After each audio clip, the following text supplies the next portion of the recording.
Look right this way. Watch your step. Raise your right hand. You solemnly swear the evidence you give the court and jury in the case down here and the truth, the whole truth, and nothing but the truth, so help you God. You can take this way.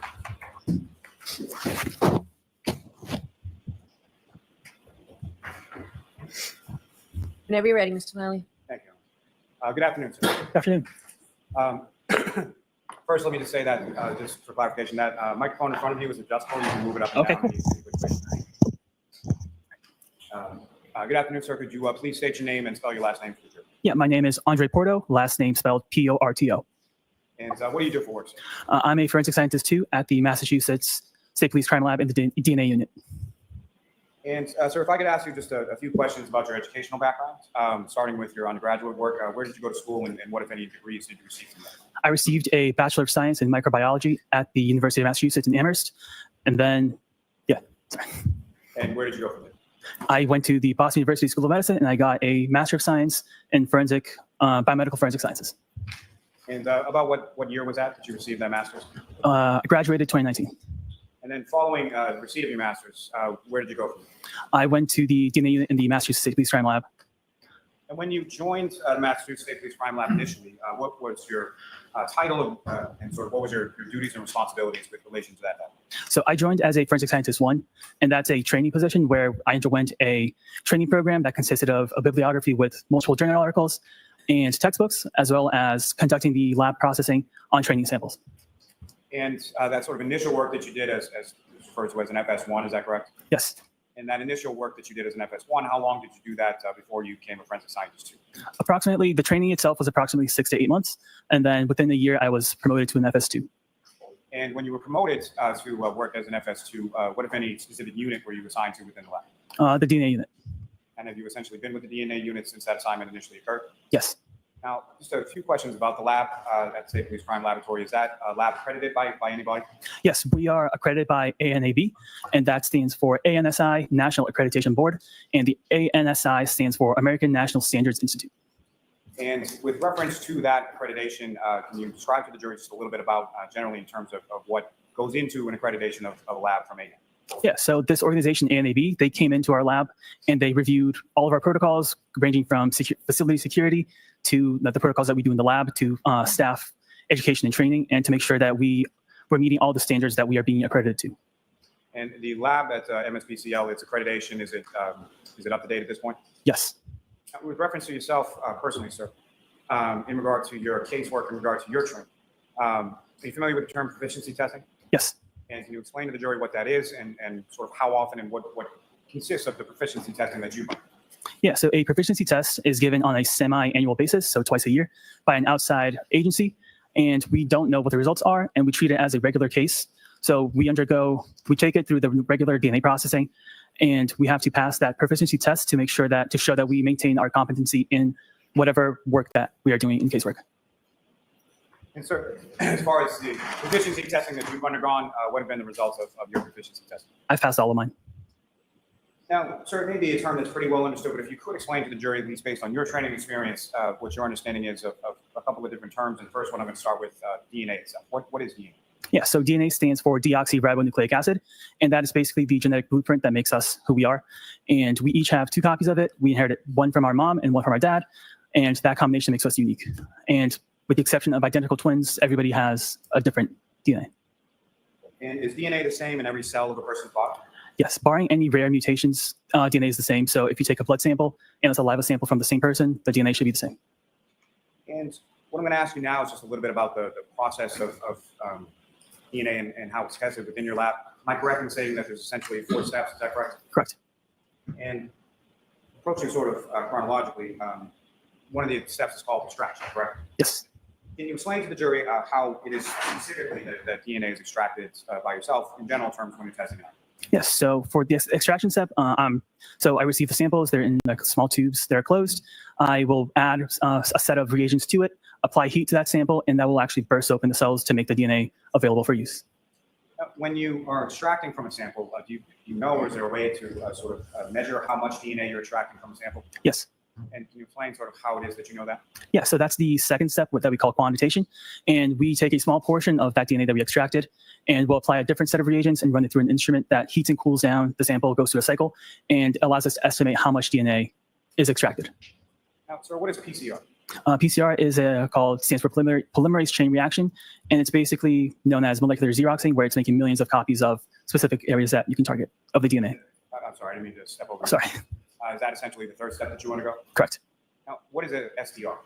It stands for short tandem repeat, and these are locations in the DNA that change each person. So it's comprised of small little repeats, and each person, however repeats you have at that location, is sort of what will show up in your DNA profile.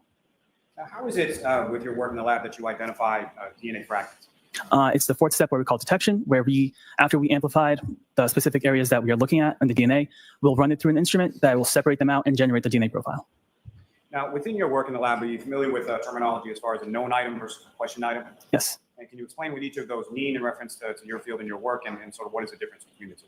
Yeah, so a known item is an item that's collected directly from an individual and is to be used for comparison purposes, whereas a questioned item is collected from, let's say, like a crime scene where we don't know the source. Now, as far as your lab or your unit within the lab, are there the DNA unit itself, does it follow sort of standardized policies and protocols? Yes, we do. And who approves of those particular policies and protocols and procedures? Our technical leader. Now, could you explain the process used to analyze the evidence in this case? Yeah, so the evidence in this case underwent that four-step process I just described, and which was extraction to quantitation to amplification, detection, and then interpretation of the profile that was generated. Now, what are some of the controls, or what do you use when you're during the course of your testing? Yeah, so there are two types of controls, positive and negative controls. So a positive control is a sample with a known DNA profile that we use to show that each step in the process worked as expected. And a negative control is a sample that has no DNA in it and that only receives the reagents that we are using. And that is to show that there's no inherent contamination of the reagents that we used. Let me ask you, sir, if you know, what are some of the ways to prevent sort of DNA transfer from yourself or from someone else working on the case or from other samples that you may be working on with others? Yeah, so there are many ways. One way is to clean the workspace before we start working and after, just to make sure that it's constantly being cleaned. Another way is to wear lab PPE, so personal protective equipment like lab coats, face masks, and hairnets. And another one is to make sure that we only have one tube open at a time so that we don't have any cross-contamination between samples. Your work specifically, sir, does it undergo some sort of review process? It does. And specifically your work in this case, did it undergo that same sort of general review process pursuant to the policies and procedures you were speaking about before? Yes, it did. Now, when a case comes into the Massachusetts State Police Crime Lab, it's assigned a specific case number, correct? Correct. And in this instance, I'm referring to a case number entitled 22-02184. Familiar with that case? I am. And you did tested a number of different items within that case, correct? Correct. Now, as far as the items are concerned, similar to how the items from a specific investigation or case are assigned a case number, are those different items assigned different item numbers as well? Yes, they are. And if there is something that is taken, swabbed, or cut, or something from a specific item, how is that labeled in relation to the item that it was taken from? So basically, let's say we have a parent item that's number 2-1. And then if we take a cutting of that item, it would be called, if it's the first cutting, it would be called 2-1.1. Now, in this case, sir, was a known standard process? Yes, it was. And can you explain to the jury sort of how that process occurs in regard to the process of a known standard? Yeah, so the lab processing is the same, where it undergoes the same four-step process. And a qualified analyst then looked at the DNA profile that was generated to make sure that it was a single source profile, meaning at each location that we looked at, there were only one or two peaks. And after that, it underwent the technical and administrative review process before it was closed out and ready for use for comparison. Do you know whose known DNA standard was processed in this case? Yes. Who was it? A known blood standard from John O'Keefe.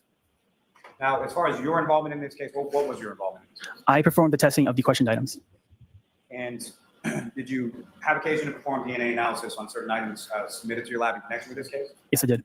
And let me ask you about some specific items. Were you asked to perform some analysis on a item labeled 3-1.1? Yes, I was. And if you know, what was that sample from? Would I be able to refer to my notes? Thank you. So that was a sample from passenger side tail light. And with respect to that There was a sample that was, or DNA profile that was generated from that swab from the taillight, correct? Correct. And what, if anything, were the findings, or what kind of, what was the conclusion of the analysis of the profile from the swab taken from the taillight of the vehicle? The DNA profile was interpreted as a 3-person mixture, including male DNA. And to be more specific, when an item comes in, it's assigned an item number. There's also a description that's provided along with sort of where the item came from. Correct. And so specifically, item 3-1.1 is a sample from a passenger side taillight, and it gives a specific Massachusetts registration plate of 3GC684, correct? Correct. And so from the analysis of the swab or profile that was obtained from the swab from the taillight, what, if anything, was that compared to? John O'Keefe, standard. The sample from Mr. O'Keefe? Correct. And with regard to that, was that a comparative analysis that you conducted yourself? Yes. And what, if any, opinions or conclusions come from as far as the comparative analysis between the swab from the taillight from that vehicle and the profile from Mr. O'Keefe? Yeah. The DNA profile from this item is at least 510 non-alien times more likely if it originated from John O'Keefe and 2 unknown individuals than if it originated from 3 unknown, unrelated individuals, and this provides support for an inclusion. Yeah, now, sir, with reference to that item, that comparative analysis, you said 510 non-alien times, is that correct? Correct. And non-alien, just for clarification purposes, do you know how many zeros that is? It's a 1 followed by 27 zeros. And with regard to that item coming from, or the profile containing the comparative analysis consistent with the DNA profile of Mr. O'Keefe, there are also 2 unknown contributors, is that correct? Correct. Now, with regard to that, are you familiar with that item or the profile from that item being submitted along with some other samples to an outside vendor called PORTO Technology? Correct. Now, with reference to another item contained within that, are you familiar with an item 3-6? Yes. And what is item 3-6? That is the root end of hair from exterior passenger side rear panel. Now, sir, as far as hair is concerned, try for the jury a little bit about sort of DNA and how that works between. Well, let me ask you this. There's essentially, when it comes to a hair sample, there's typically going to be a root end and a shaft end, correct? Correct. And where from the DNA, as your lab is concerned, where is that? Where are you able to sort of test from, or where would you be looking to extract a sample from in order to perform testing? Yeah. So our testing for hairs, the DNA will be coming from any tissue that might be attached to the root end of the hair. And so you're looking for specifically sort of follicular tissue, is that correct? Tissues attached to the hair, yes. Now, as far as you familiar with the terms sort of autosomal DNA versus mitochondrial DNA? Yes, I am. And can you explain to the jury briefly just sort of what your understanding is of each of those 2 terms and what, if any, differences there are between them? Yeah, so autosomal DNA is present in the nucleus of a cell. That is, we inherited that from 1 copy from our dad, 1 copy from our mom. As mitochondrial DNA is present within the mitochondria, and that is inherited via the mother. Now, your lab at the Massachusetts State Police Crime Laboratory, is the lab equipped, or does your lab do mitochondrial DNA testing? We're not equipped to do mitochondrial testing. And so when you say that the lab is not equipped to do the testing, what exactly does that mean? So we don't have the instruments or the facilities to do that testing, and we don't get that testing requested very often. So it makes more sense to send it out to an approved vendor to do that testing. And one of those approved vendors would be the PORTO Technology Lab in Lorton, Virginia, that you were discussing previously. Correct. And as far as your understanding is that PORTO Technology is equipped and does do mitochondrial DNA testing, correct? Correct. Now, with respect to your testing, you did some testing with regard to item 3-6 of the hair, is that correct? Correct. And can you explain to the jury sort of what that testing was and what, if any, opinions or conclusions you were able to draw from the testing that you were able to do in the lab? Yes, so that testing began the same way as the 4-step process. I extracted the hair and then went to quantitation. After quantitation, I determined that there was no human DNA detected. So then testing was halted at that step. And so what, if anything, was the results of that testing that you conducted with regard to that? That no human DNA was detected, so STR analysis was not performed. Now, that phraseology there, as far as no human DNA detected, what does that mean? So quantitation is looking specifically for human DNA, and we couldn't detect that with our instruments. It's not speaking to the hair itself. It's just that we could not detect any human DNA. That's not so much to say that there is no DNA on the hair, it's just that it is below the level of detection that you're qualified to report. Is that fair to say? That's correct. Now, with regard to the taillight sample, if I could step back on that for a second, the 510 non-alien times, what, if any, relationship does that have to sort of the overall world human population? So the world population, I think, currently is about 8 billion, which is an 8 followed by 9 zeros, and 510 non-alien is has 30 zeros in it. So it's larger, Significantly more. significantly larger, sir. Yes. Now, sir, if I could turn your attention to some other items that you tested in relation to this case.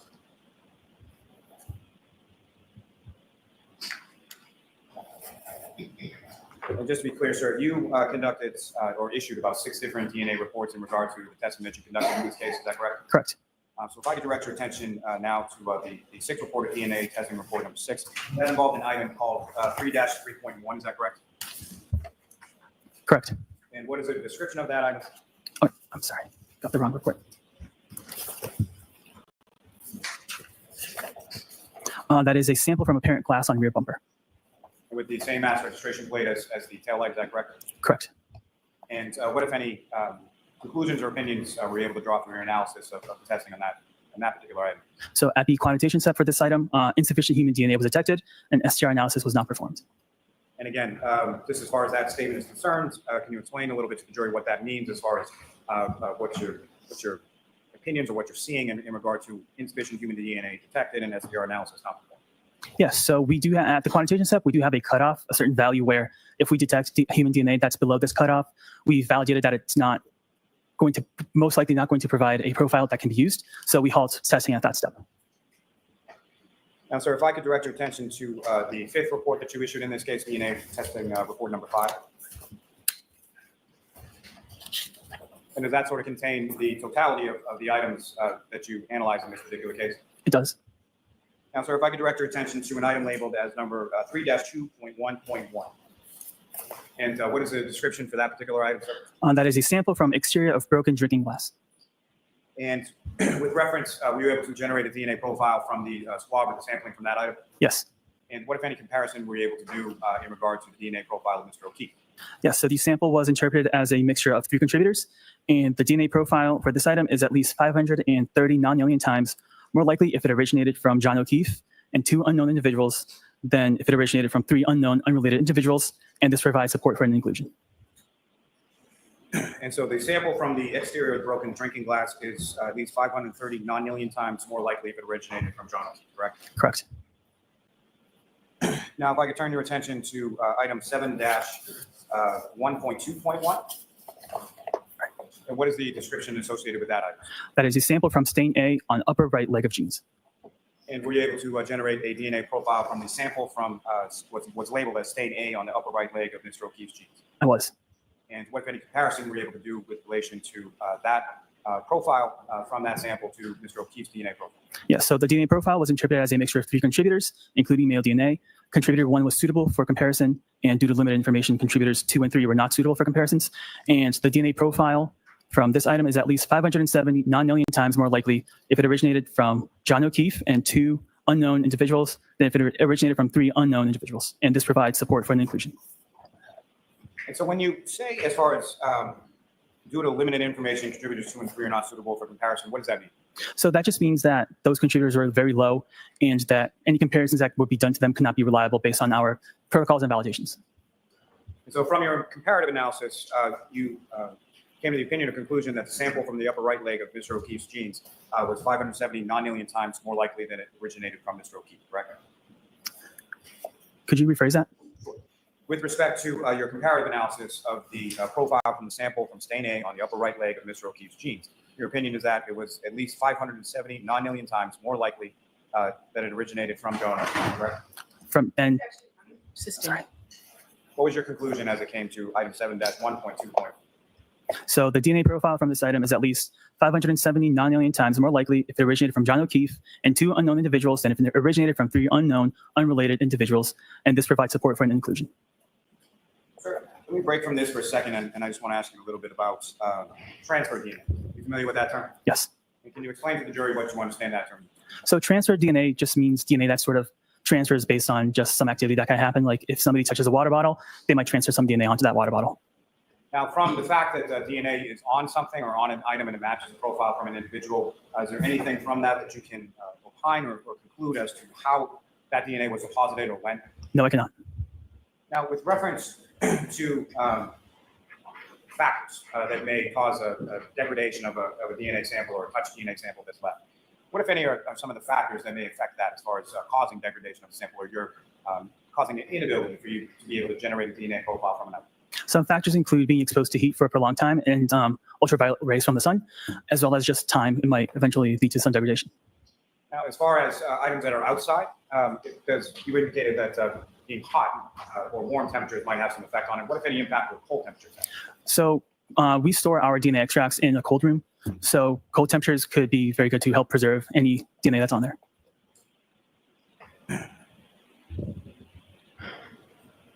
Now, if I could turn your attention back to your report number 5 and ask you with reference to item 7-1.3.1. And can you, what is the description for that item, sir? That is a sample from stain B on upper right leg of genes. And again, those would be the genes of Mr. O'Keefe, is that right? Correct. And you were able to generate a DNA profile from that sample as well? Correct. And what, if any, comparison were you able to do between the profile from that DNA on the upper right leg of Mr. O'Keefe's genes and Mr. O'Keefe's DNA? Yeah, so the DNA profile was interpreted as a mixture of 3 contributors, including male DNA. And the DNA profile from this item is at least 660 non-alien times more likely if it originated from John O'Keefe and 2 unknown individuals than if it originated from 3 unknown, unrelated individuals. And this provides support for an inclusion. Now, next, if I could turn your attention to item 7-1.4.1, and what is that sample, or what is that item or sample from? That is a sample from stain C on upper right leg of genes. And those genes would be Mr. O'Keefe's genes as well? Correct. And were you able to then generate a DNA profile from that sample? Yes. And what, if any, comparison, or what, if any, conclusions or opinions did you draw from a comparative analysis of the DNA profile from that sample from the upper right leg of Mr. O'Keefe's genes and Mr. O'Keefe's DNA profile? So the DNA profile is a mixture of at least 2 contributors, including male DNA. Contributor 1 is suitable for comparison, and due to limited information, contributor 2 is not suitable for comparison. The DNA profile was interpreted as a mixture of 2 contributors, and the DNA profile of this item is at least 830 non-alien times more likely if it originated from John O'Keefe and an unknown individual than if it originated from 2 unknown, unrelated individuals, and this provides support for an inclusion. Now, sir, if I could turn your attention to item 7-1.5.1, and where did that come from? That is sample from stain D on upper right leg of genes. And again, were you able to generate a DNA profile for that sample? Yes. And what, if anything, were your findings in relation to comparative analysis between that and that DNA profile from that sample and the DNA profile of Mr. O'Keefe? The DNA profile was interpreted as a mixture of 3 contributors, including male DNA. And the DNA profile from this item is at least 670 non-alien times more likely if it originated from John O'Keefe and 2 unknown individuals than if it originated from 3 unknown, unrelated individuals. And this provides support for an inclusion. Sir, if I could turn your attention to item 7-1.6.1. And what is the description for that item? That is sample from stain E on upper right leg of genes. And were you able to also generate a DNA profile from that sample? Yes. And did you then conduct a comparative analysis between the DNA profile from that sample and the DNA profile from Mr. O'Keefe? Yes. And what, if any, conclusions or opinions or findings did you have in regard to that comparative analysis?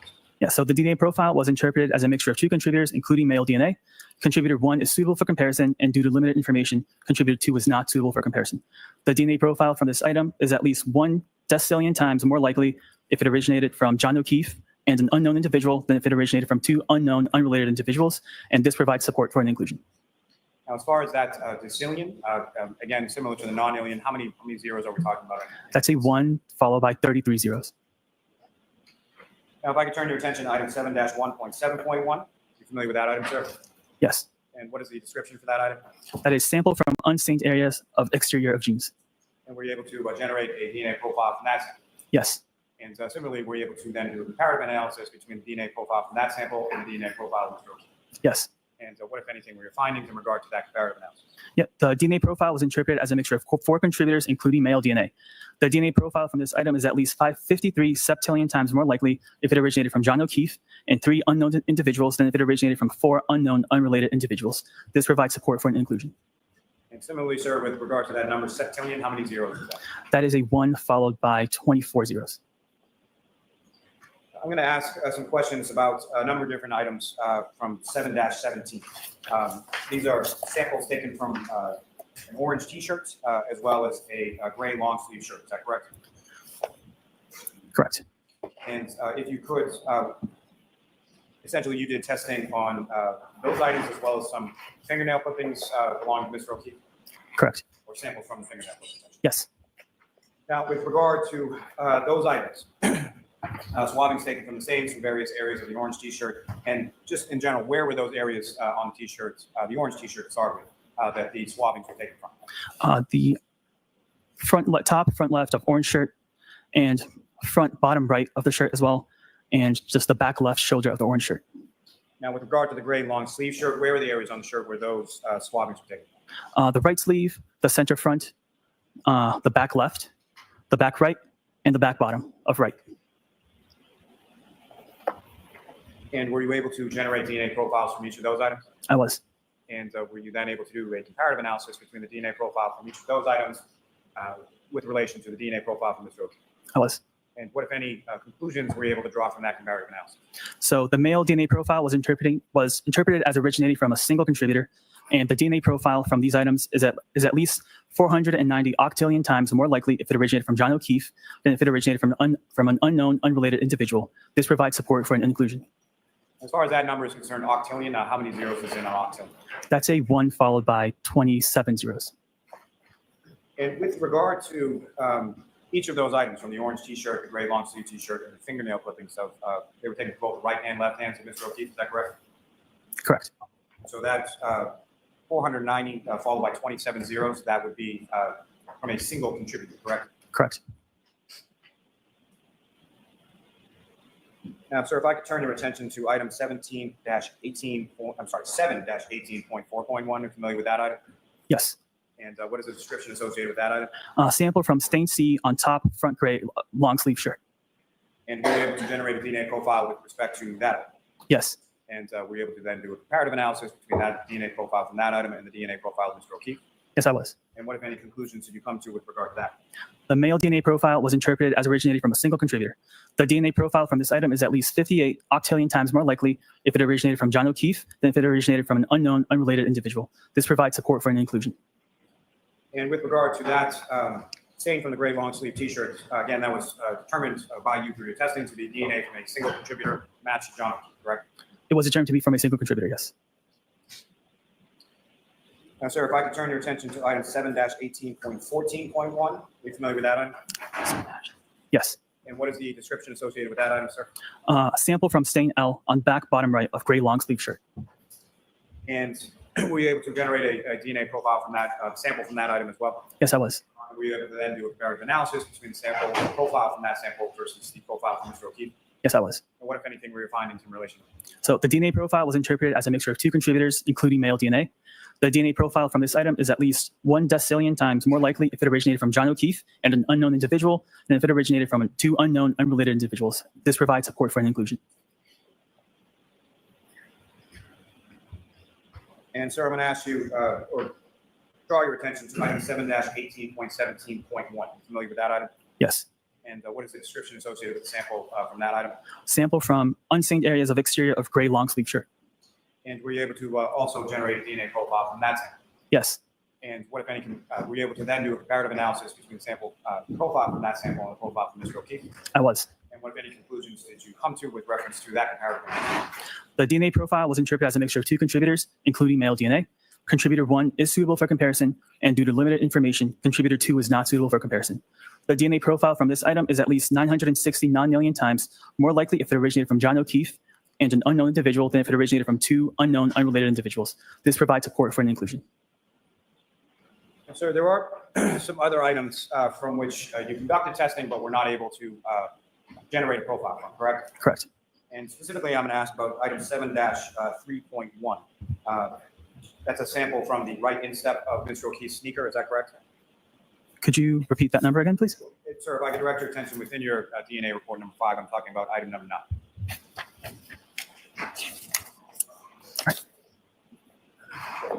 Yep.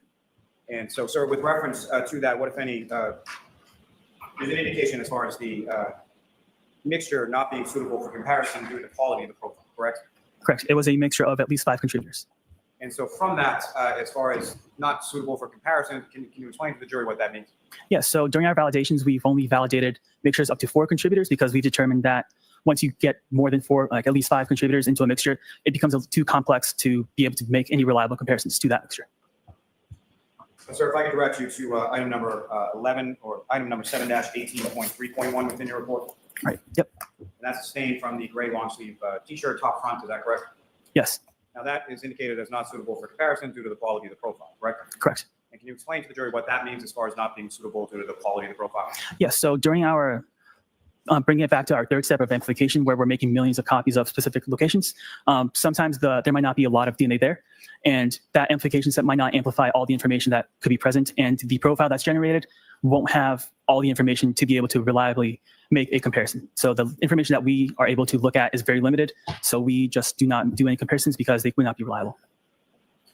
And was that same as far as not suitable for comparison due to the quality of the profile? Was that the same for two other areas that you tested in regard to the front or sample from the front of the gray long sleeve shirt and a sample from the back left sleeve of the gray long sleeve shirt? Yes. May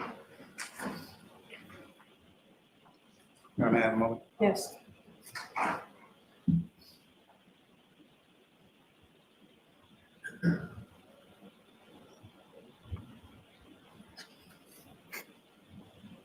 Sir, let me ask you just briefly, are you familiar with the term called SDR mix?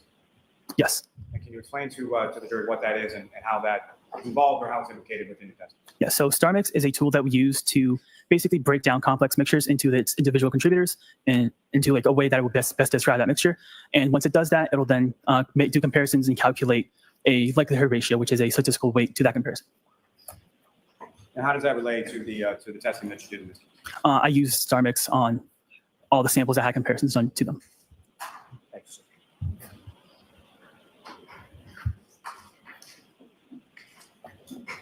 Thank you, sir. I have no further questions, Your Honor. Ms. Little? No questions, thank you. All right, Mr. Porto, you are all set, sir. Thank you. Could I see counsel regarding scheduling, please? Yes, Your Honor.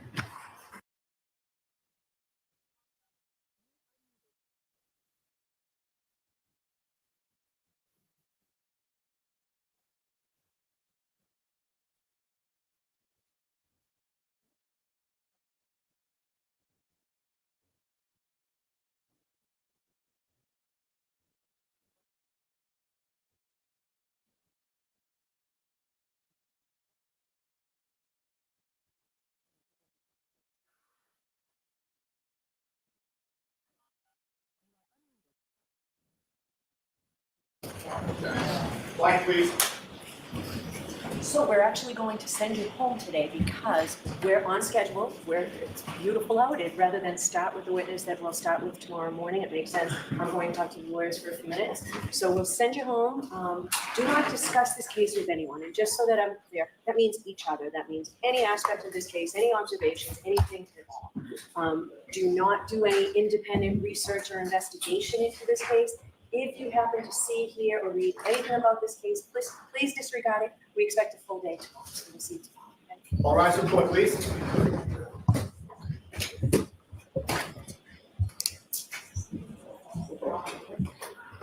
You're to follow me, please.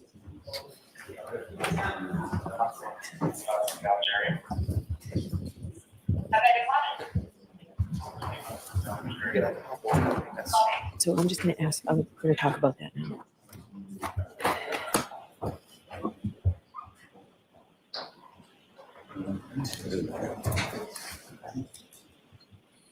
Thank you. Please be seated. Court remains in session. All right, so I'll see counsel at sidebar about a couple of issues.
thanks for stopping in.